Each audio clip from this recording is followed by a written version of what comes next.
घर में कोई भी फंक्शन हो, कोई भी कार्यक्रम हो, हम सोने के गहने नहीं खरीदेंगे, सोना नहीं खरीदेंगे। घर में कोई भी फंक्शन हो, कोई भी कार्यक्रम हो, हम सोने के गहने नहीं खरीदेंगे, सोना नहीं खरीदेंगे। আগামী এক বছর আপনি কোনো সোনার গয়না কিনতে পারবেন না। পেট্রোল ডিজেল কম ব্যবহার করবেন। নিজের গাড়ি থাকলেও মেট্রো পরিষেবা বা অন্যান্য সরকারি বাস কিংবা ট্রেন পরিষেবা ব্যবহার করবেন।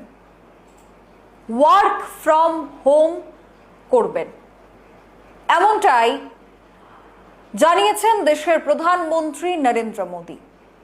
এবং এই বক্তব্যগুলি শোনার পর দেশের মানুষ এখন আতঙ্কিত।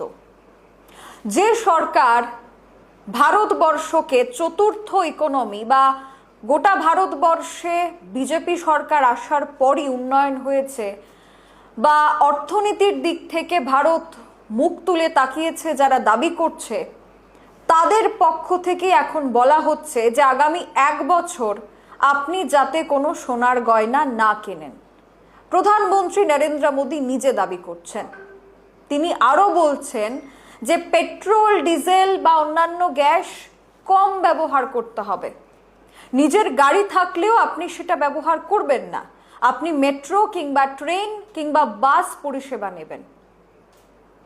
কিন্তু কেন এমন পরিণতি হলো বা এমন অবস্থা হলো যে প্রধানমন্ত্রী নরেন্দ্র মোদীকে 5 রাজ্যের বিধানসভা নির্বাচন শেষ হওয়ার এবং ফলাফল আসার পরেই এই ধরনের মন্তব্য তুলে ধরতে হলো?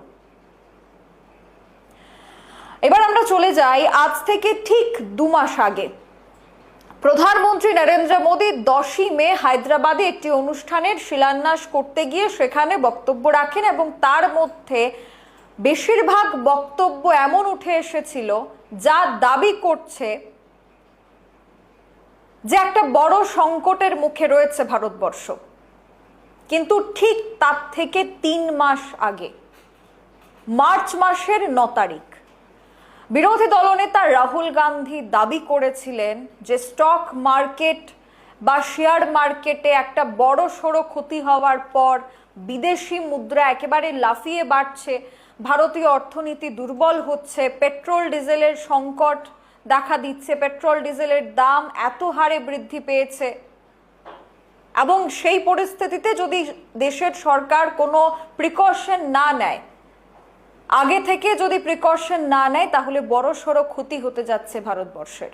बहुत जबरदस्त चोट लगने वाली है देश को।